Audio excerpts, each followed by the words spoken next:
دعات كل الأماني كل الأمنيات لصلاح اليحيائي لأن يسجل بالورقة والقلم. سنتابع. يلا يا صلاح. أضاعها صلاح. مرت إلى خارج أرضية الملعب من صلاح اليحيائي. عبرت بهذه الوضعية. كان مستعجل صلاح في الوضعية الماضية. لاحظ تابع صلاح اليحيائي الذي أرسل الكرة إلى خارج أرضية الملعب. الدور الآن على المنتخب الكاميروني في التصويب وعلى بلال البلوشي، وللأمانة معاي ثقة كبيرة في بلال البلوشي في أن يصنع شيء في ركلات الترجيح. خليكم متفائلين مثلي بصراحة. بلال البلوشي بإذنه تعالى يصنع شيء في هذه المباراة. يلا يا بلال التركيز ونطلب التوفيق قبل ذلك من المولى عز وجل في مثل هذه الحالات، في مثل هذه المواقف. بلال البلوشي واللاعب الكاميروني الذي يعمل على تهيئة الكرة لأن تذهب في الشباك. بلال برافو يا بطل، برافو يا بلال البلوشي. والله كنت أشعر بذلك، كنت أؤمن بذلك بأن بلال البلوشي سيتصدى لركلة الترجيح من جانب المنتخب الكاميروني. برافو لبلال البلوشي، برافو لهذا الحارس الذي تألق في شوط المباراة الأول. وكأنني أرى بيتر تيك الحارس التشيكي الذي قضى مواسم ممتازة مع نادي الجنرز نادي أرسنال، والآن أو مع نادي تشيلسي الإنجليزي، والآن مع نادي الأرسنال. هنا محسن الغساني. الهدوء يا محسن، ومن ثم التصويب. محسن الغساني يسجل وينجح ويحقق الأماني في الكرة الماضية. إذن ينجح محسن الغساني، يحسن الأمور ويجعل الأمور في السليم في الوضعية الماضية من خلال ركلة جزاء أو ركلة ترجيح تسجل بنجاح، هي الثالثة في المباراة والثانية من جانب منتخبنا الأولمبي في شباك حارس المرمى الحارس الكاميروني داني جونيور في الوضعية الماضية في الكرة الماضية. الحديث عن محسن الغساني الذي أحسن الأمور وأحسن كيفية التصويب. الآن المنتخب الكاميروني على التصويب، والعشم في بلال مرة أخرى. ثقتي كبيرة في بلال البلوشي في هذه المباراة. يلا يا بلال، كرة ترسل لكن تسجل في اللقطة الماضية من جانب المنتخب الكاميروني. إذن ينجح المنتخب الكاميروني في أن يسجل ركلة الترجيح في هذه اللقطة لمصلحة المنتخب الكاميروني في الوضعية الماضية. الحديث عن الركلة الناجحة والحديث عن أحمد المطروشي الذي سينفذ الركلة الترجيحية الثالثة لمصلحة منتخبنا والسادسة أو الخامسة في المباراة. المطروشي يا سلام، الله الله الله الله الله الله يا المطروشي، يا عيني أوه يا سلام على المطروشي. الله على المطروشي، ثقة، قوة، تركيز. الكرة تهادت في سقف المرمى في الوضعية الماضية، يسجل من خلالها الركلة الترجيحية الثالثة أو الثانية لمصلحة منتخبنا الأولمبي. الآن ركلة ترجيحية للمنتخب الكاميروني. يلا يا بلال، تركيز يا بلال، التركيز يا بلال. المنتخب الكاميروني اقتربنا من المباراة النهائية، ولكن كل الآمال الآن تلقى على عاتق من سينفذ. لاحظ، تابع عزيز المتابع، شاهد مرة أخرى ركلة الترجيح التي أرسلت بهذه الوضعية إلى خارج أرضية الملعب. من الآن؟ جمع المعمري سيسجل. جمع المعمري بإذنه تعالى سيسجل، وداني جونيور سيعاني، وسيعاين الأضرار في الشبكة بعد لحظات من الآن بإذنه تعالى. جمعة المعمر يحتاج إلى أن يهدى بعد الصافرة ليضع الحارس في ضغط كبير جدا.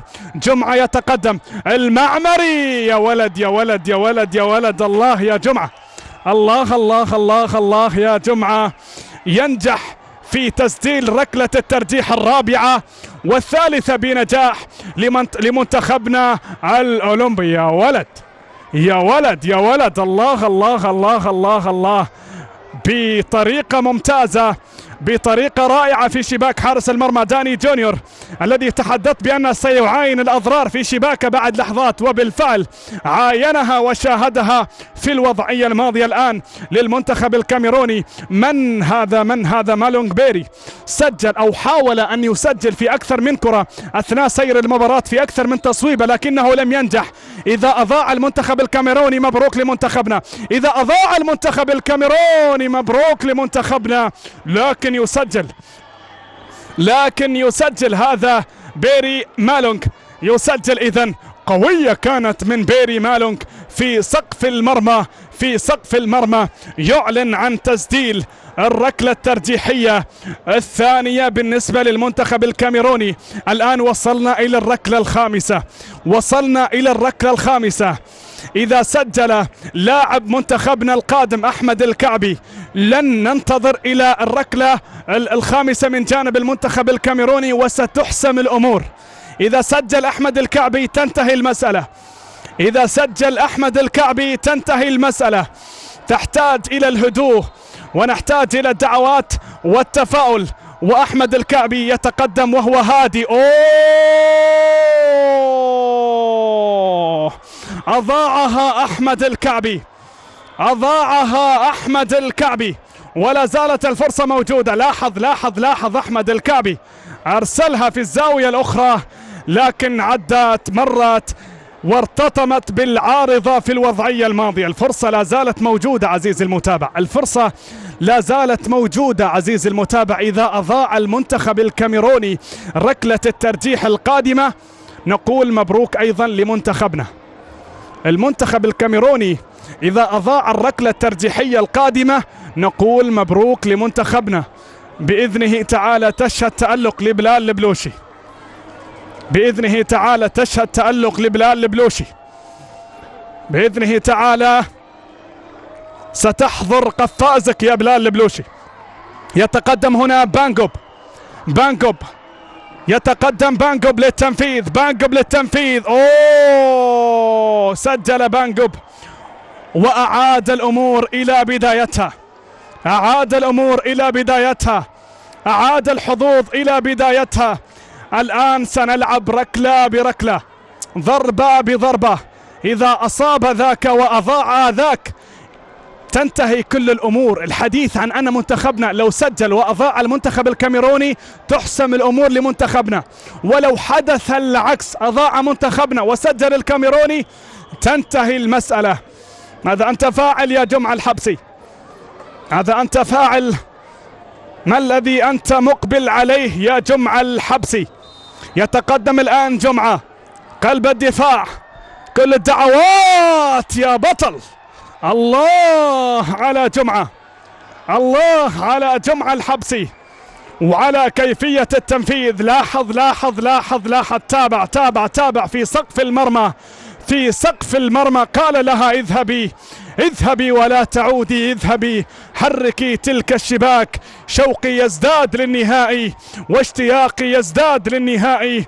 نعم عزيزي المتابع، هنا في باكو الأذربيجانية يسجل الآن جمعة الحبسي ويترك المهمة لبلال البلوشي لأن يتصدى أو لأن يخرج هذا المدافع كريما أكثر من الكرم ذاته ميغان لأن يضيع هذه الركلة ويهدي منتخبنا الوصول إلى المباراة النهائية. بلال البلوشي وميوغن القائد الكاميروني، وبلال يناظر في الشبكة، وميوغن يناظر عن المسلك ويبحث عن المسلك، يبحث عن الطريق. وصل الطريق، وها هو الطريق، وعبرنا إلى المباراة النهائية، عبرنا إلى المباراة النهائية. إذا منتخبنا إلى نهائي دورة ألعاب التضامن الإسلامي، منتخبنا إلى نهائي دورة ألعاب التضامن الإسلامي.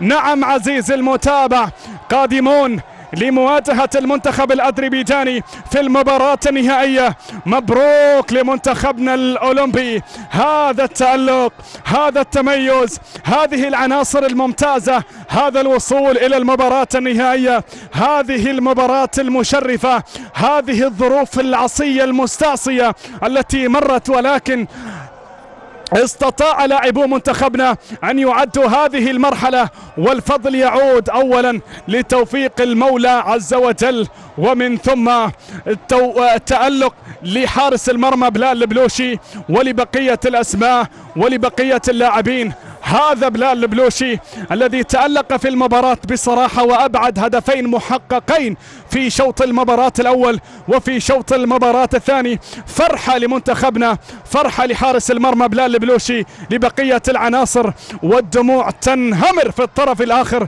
من جانب لاعبي المنتخب الكاميروني. قدم منتخب الكاميرون الأسود الغير مروضة في شوط المباراة الثاني. تحدثت بأن هذه المقولة قد لا تنفع هنا أمام منتخبنا، فإن قادرين على أن نروض هذه الأسود الأفريقية المنتخب الكاميروني. وهذه الصورة المعبرة من جانب المنتخب الكاميروني. في نهاية المطاف مبروك لمنتخبنا الأولمبي الوصول إلى المباراة النهائية لدورة ألعاب التضامن الإسلامي. حظ أوفر للمنتخب الكاميروني. منتخبنا بإذنه تعالى سيواجه المنتخب الأذربيجاني في 21 من مايو الحالي في المباراة النهائية، بينما المنتخب الكاميروني سيواجه المنتخب الجزائري في مباراة تحديد مركزي الثالث والرابع. مشاهدينا متابعينا، مبروك مرة أخرى لمنتخبنا الأولمبي، لهذه الأسماء الشابة. مبروك.